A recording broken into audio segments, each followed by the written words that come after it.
చాలా చిన్న వయసులో ఆ బిడ్డ, ఇద్దరు అన్నదమ్ములు ఉంటారు, చాలా చిన్న పిల్లోడు.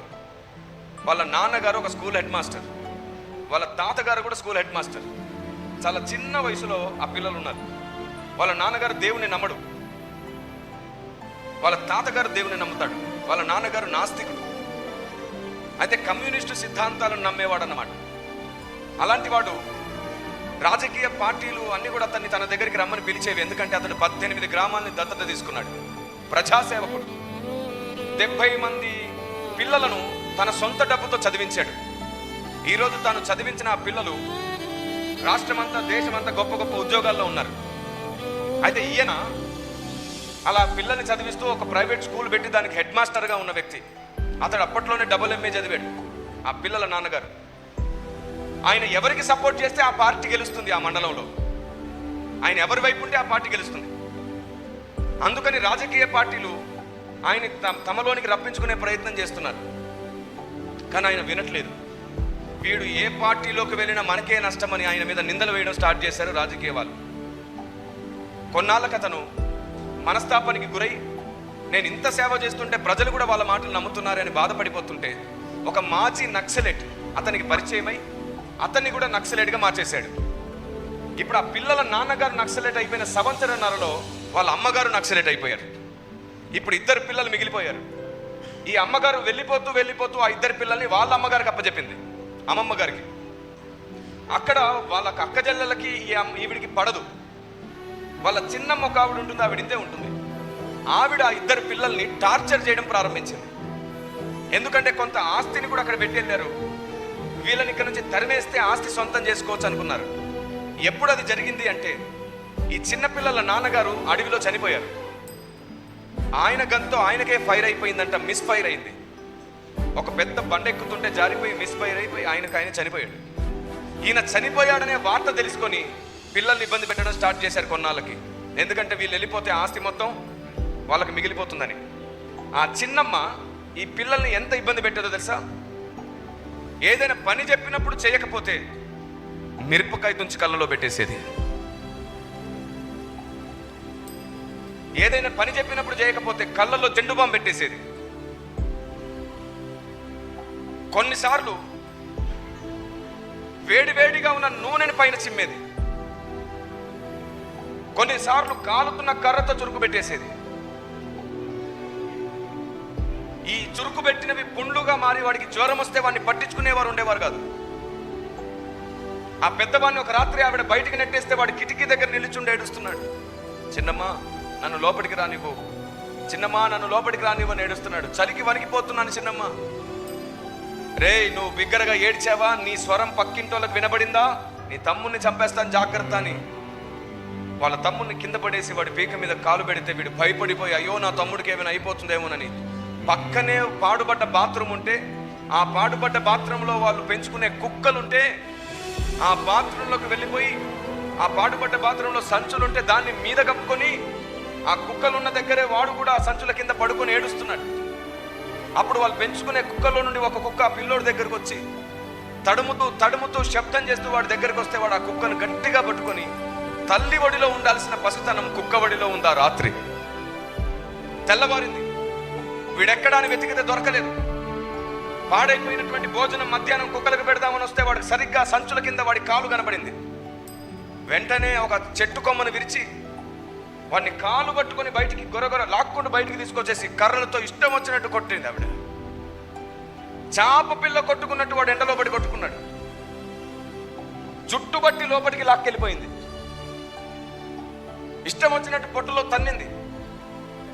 ఇలా వాడి జీవితం దెబ్బలతోనే ప్రారంభం, దెబ్బలతోనే ముగింపు అవుతుంది. ఇంత భయంకరమైన జీవితంలో ఆ పిల్లలు ఉంటుండగా తల్లి పిల్లల కోసం లొంగిపోయిందని విన్నారు.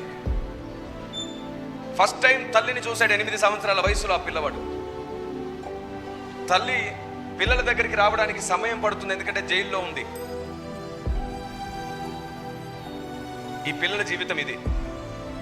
ఇలాంటి జీవితాన్ని సాక్షాత్తు దేవుడు ఒకరోజు చూశాడు. వాడు పడుకోనుండగా ఒక రాత్రి వాడిని దేవుడు పిలిచాడు, పేరు పెట్టి పిలిచాడు. వీడు ఉలికిపడి వెతికాడు, ఎవరు నన్ను పిలుస్తున్నారు, ఇంత స్వీట్గా నన్ను ఎవరు పిలవలేదు ఎప్పుడు అని. ఎక్కడ చూసినా ఎవరూ లేరు. తెల్లవారింది. వాడు చెట్టు కింద కూర్చొని ఏడుస్తుంటే మళ్ళీ ఆ స్వరం వినబడుతుంది. పేరు పెట్టి పిలవడమే కాదు, నీ తల్లి తండ్రి నీకు దూరంగా ఉన్నారని బాధపడుతున్నావా, నేను నీతో ఎప్పుడు ఉంటాను, నేను విడువను అనే స్వరం వినబడుతుంది. ఎవరు నాతో మాట్లాడుతున్నారని వెతికితే ఎవరు లేరు. ఒకరోజు సాయంత్రం ఒక ఆయన కరపత్రాలు పంచుతూ తన వీధిలో కనబడితే అతను చెప్పేలాంటి మాటలు ఇతనికి వినబడేలాంటి మాటలు. ఇదేమిటి, నేను వినేలాంటి మాటలు ఇతనికి వినబడుతున్నాయని ఆ అబ్బాయి పరిగెత్తుకుంటూ అతని దగ్గరికి వెళ్ళి, ప్రతిరోజు వచ్చి నువ్వేనా మాట్లాడుతున్నావు నాతో అని అడిగాడట. ఏమో బాబు, మొదటిసారి వస్తున్నాను, నాకు తెలియదు అంటే, నువ్వు మాట్లాడేలాంటి మాటలే నాకు వినబడుతున్నాయి. ఏం వినబడుతున్నాయి? ఒక నిమిషం ఆగు, నేను పెన్సిల్తో రాసుకున్నాను, తెస్తాను అని వెళ్ళి తీసుకొస్తే వచ్చిరాని మాటలు, వచ్చిరాని అక్షరాలతో మాట్లాడిన మాటలన్నీ రాయబడి 1-2 రెఫరెన్సులు కూడా రాయబడి ఉన్నాయి ఆ పేపర్ మీద. 1-2 రెఫరెన్సులు కూడా కనబడుతున్నాయి. వెంటనే ఆ అబ్బాయి తెచ్చిన పేపర్ని చూసి ఆ పెద్ద ఆయన మోకాళ్ళ మీద పడిపోయి ఆ అబ్బాయిని గట్టిగా పట్టుకొని ఏడ్చాడంట. బాబు, 25 సంవత్సరాల నుంచి సేవ చేస్తున్నాను నేను, నాకు ఒక్కసారి స్వరం వినబడలేదు బాబు.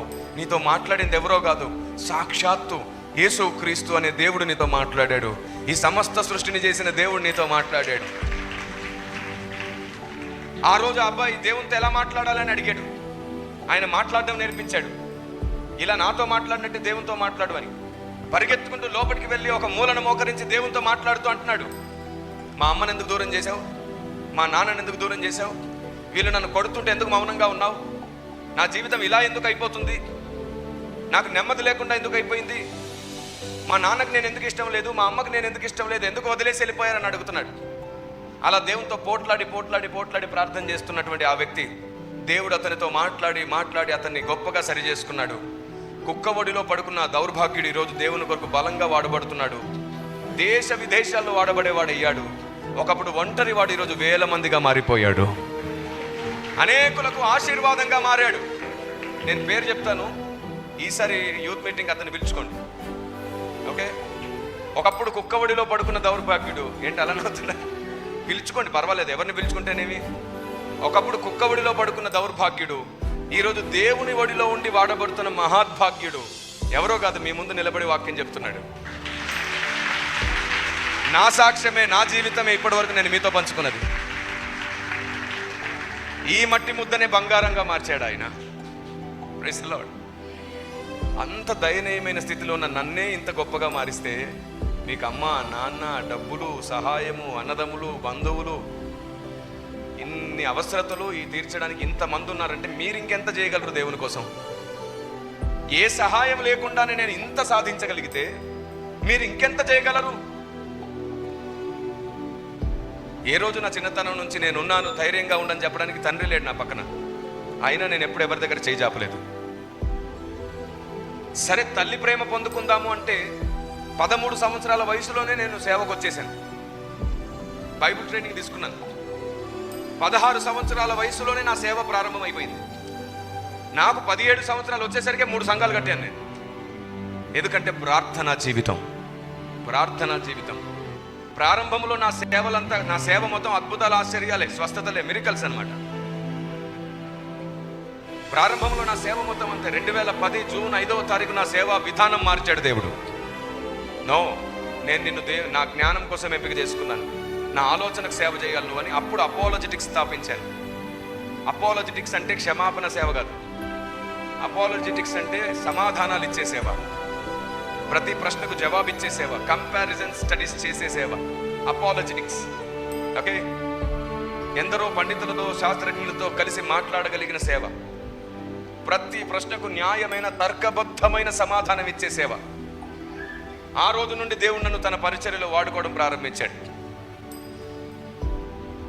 ఏ స్థాయి నుంచి ఈరోజు ఏ స్థాయికి వచ్చానో ప్రతిరోజు దేవునికి కృతజ్ఞతలు చెబుతూనే ఉన్నాను. నేను ఎక్కడో కుక్క ఒడిలో పడుకుంటే అందరూ తోసేస్తే అక్కడి నుంచి తీసుకొచ్చి ఆయన ఒడిలో దాచుకున్నాడు నన్ను. ఆయన మీ జీవితాలను కూడా దేవుడు ఒక ప్లాన్ చేసే ఉంచుతాడు.